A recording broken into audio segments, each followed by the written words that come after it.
Hey friends, welcome back. Josh here. I am an unapologetic Nikon fanboy, and I'm going to tell you why.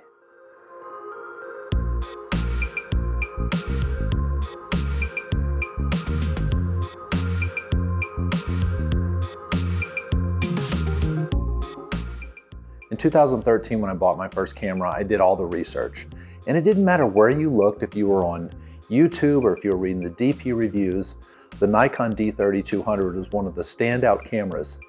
24 megapixel crop sensor camera, had great frame rate, image quality was fantastic, and you could pair it with a 70-300 lens and you've got a great walk around camera.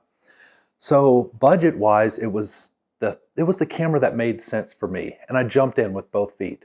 So from day one, I became a Nikon fanboy. You know, fast forward a couple of years, I got the Nikon D7200, then the Nikon D810, now the Nikon D850. I'm currently filming on a Nikon Z6. The list goes on and on. Bottom line is I am invested. So when the last couple of years have come and gone and the mirrorless world has become what it is today, I start asking myself, is Nikon the future for me? Am I willing to cut ties with Nikon? Well, that's the question for the weekend. So this weekend, Katie and I were packing up the car and we're heading to Yellowstone. We're going to take some images and I'm going to give you an honest assessment of how I feel about going forward with Nikon.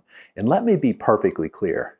There is no one that wants Nikon to succeed more. Come with us on our trip to Yellowstone. I'll share with you my thoughts. We're going to do all types of photography. We're going to be looking for critters. I'll be doing landscape, doing a lot of videography, and I'll be talking you through some of my processes. So thanks for watching. Here we go. We're going to pack up the car and we're going to make our way to Yellowstone and Grand Teton National Park. See you there, guys.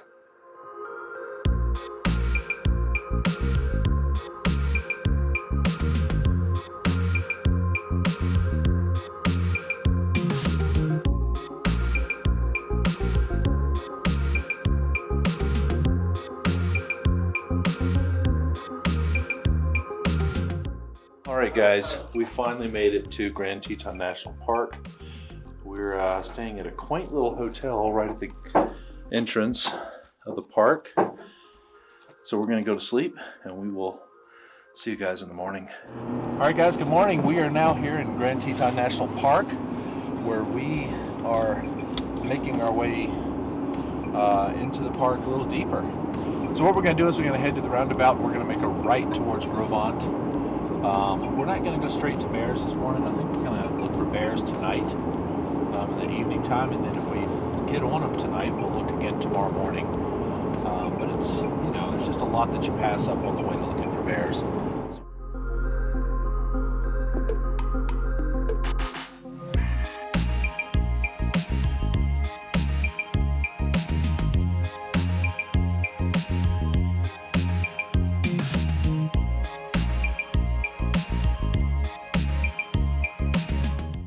Well guys, fantastic start to the morning and not so good start to the morning, kind of both, right? So we saw elk crossing the road. I couldn't get my camera ready fast enough. There's an elk right back behind us standing on the side of the road. Holy crap, look at that. Anywhere, but right behind us, the Grand Tetons and moose standing out in the field. I'll show you that video. He's beautiful.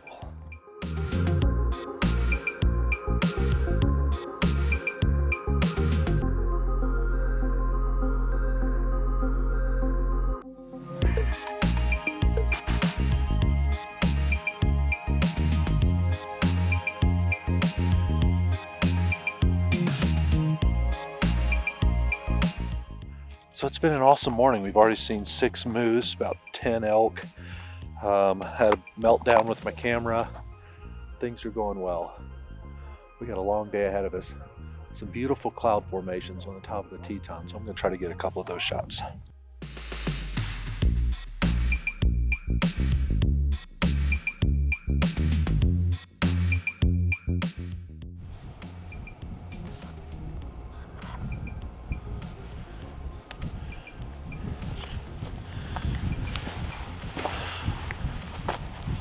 So photographing birds with a long lens, it it's the way to do it, right? I mean, that's why you see all the professional photographers with these big lenses. The thing is, I'm not a rich guy, so when it comes to buying equipment, I'm always looking for, for value, for used opportunities. So I'm shooting probably a 12-year-old 600 millimeter, and the reality of it is, if I was going to switch platforms today to Canon or to Sony, we're looking at a major cost in swapping things over. So as much as Nikon is supposedly lagging behind the other brands, I have to think about that stuff. I have to think about, can I afford to spend $13,000 to $15,000 to make that type of switch?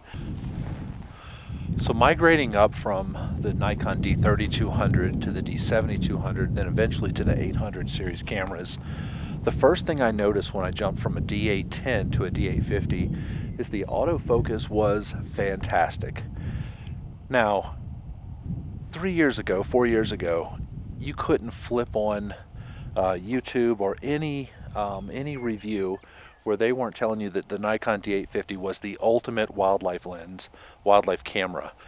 Now fast forward, here we are 3-4 years later, and Nikon is garbage. I just don't buy it. I don't buy it at all. And having tried these mirrorless cameras now, what the heck? I mean, iFocus, I'm sure, is some magical Harry Potter stuff that makes things better, but I haven't been in a situation where I'm like, man, if only I had auto eye focus, my life would be so much better.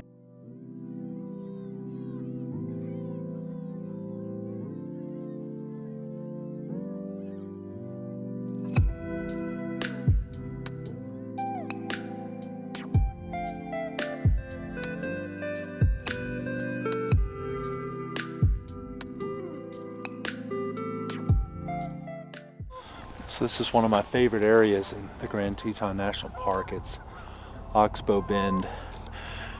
The bears cross here a lot. Still frozen up mostly. A lot of ice still on it. But there's some swan out there and geese, and this is where you see the otter play a lot as well. So we're just gonna sit here for a minute and see what shows up. It's beautiful though.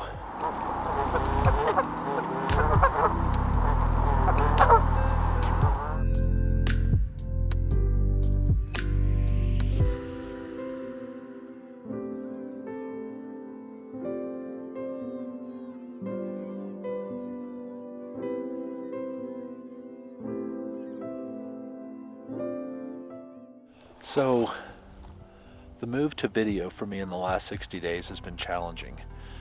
Bottom line, I knew nothing about video prior to a couple of months ago, and every day I'm learning something new. So one of the big draws to the mirrorless cameras is that the autofocus system just maintains focus on the eye throughout the whole process, and unfortunately I don't get that with this DSLR, with the D850. So what I'm doing, and what I think a lot of people have done in the past with these cameras, is you pull focus on your subject, you lock it in manual focus, and you just get a nice stable base, and try to capture that image, try to capture that series in manual focus.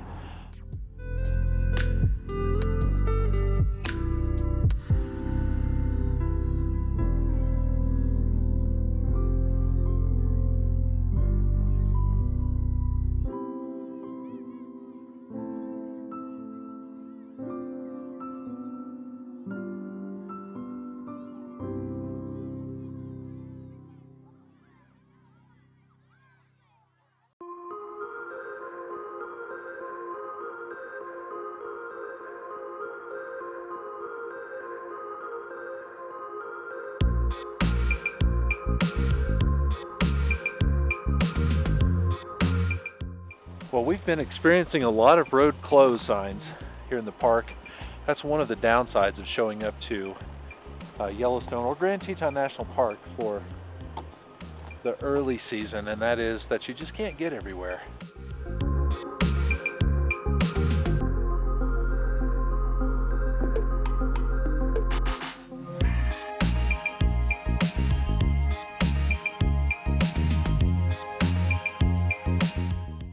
So hey guys, I'm on the edge of Grovant Road at Kelly Warm Springs, and if you're wondering where all of the elk are, we found them. I'm currently doing some video of about 1,000 elk that are coming down a hill back there. You're not going to be able to see it with a 24mm, but it's pretty amazing how these herd animals just instinctively gather near these warm spots in these fields. So we're going to check this out for a little while. I'm going to show you some video. Just a magical experience. I love it.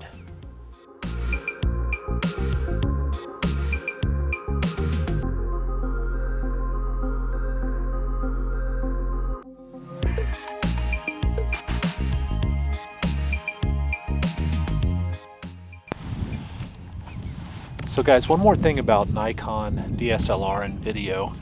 I cannot for the life of me tell the difference between 1080 and whatever the Nikon D850's 4K version is. So I've given up completely filming in 4K because of the size of the files, and I've gone right back to 1080.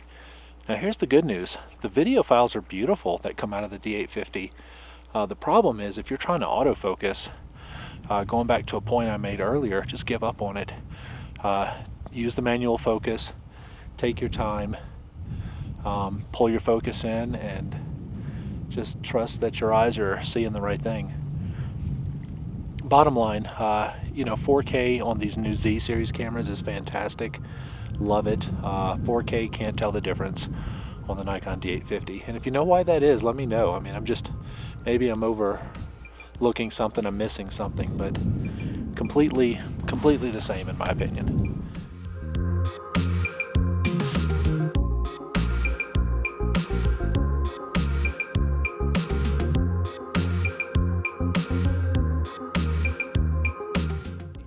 We stopped off here at the Cunningham cabin, which was built in the late 1800s, a beautiful little site. Often overlooked here at Grand Teton National Park. Everybody stops on Mormon Row and they photograph all the barns.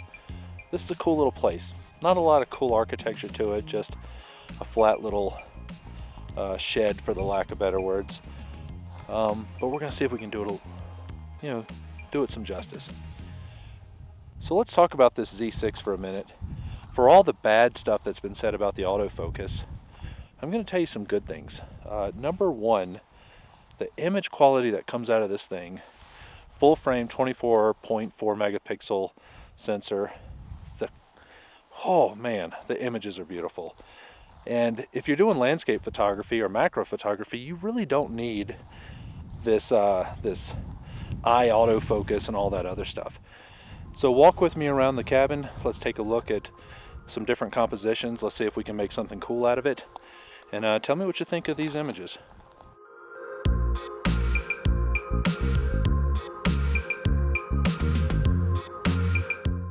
So one of the hardest things in landscape photography for me is composition.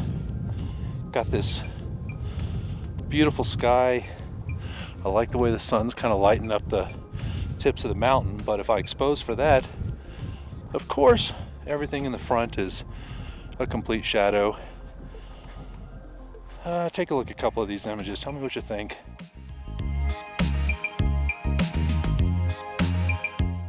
So I'm gonna try a cool trick.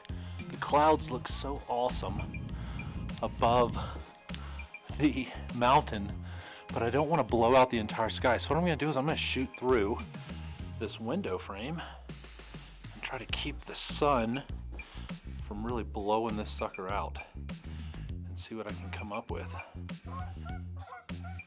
Yeah, that'll be about right there.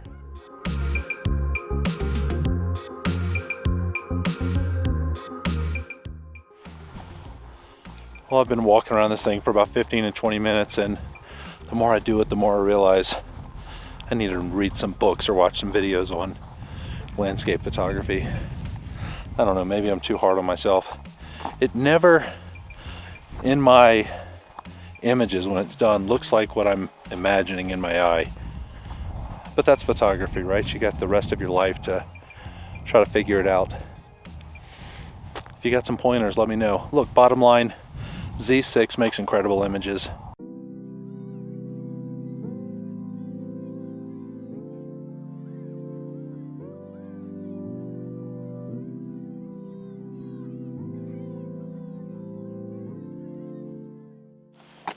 Well guys, we have driven up and down Pacific and we are in hot pursuit of bears. Nothing. And the chatter is all over the place. I'm getting messages from friends. I've got news from people last night. Here's the problem. These bears move and so are we. And we don't know if we're moving in the same direction. And when you drove 5 hours to get here, the last thing you want to do is sit in one spot for 4 to 5 hours with the high chance that you're not going to see anything.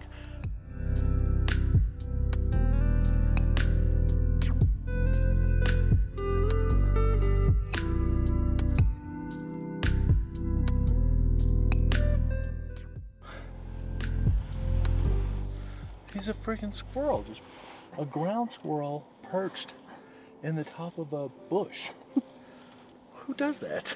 You know?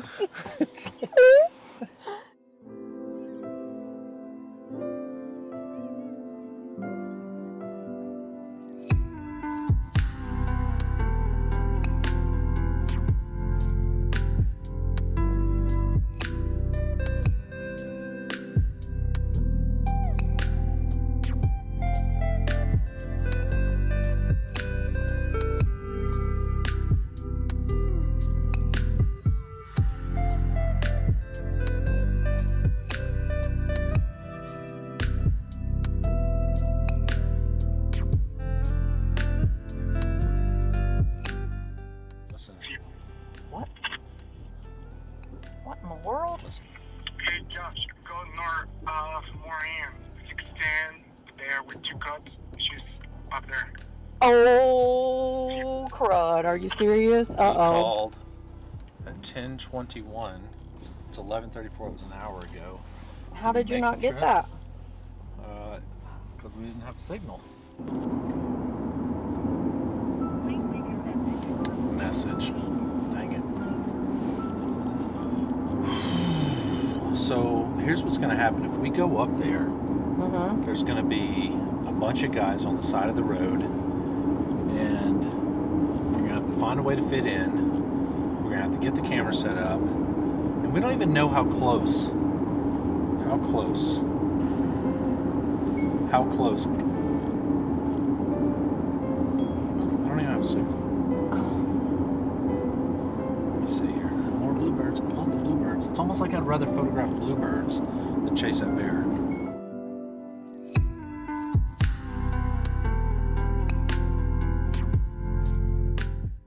Well guys, that's it. That's Grand Teton National Park. We appreciate you. Thanks for joining us.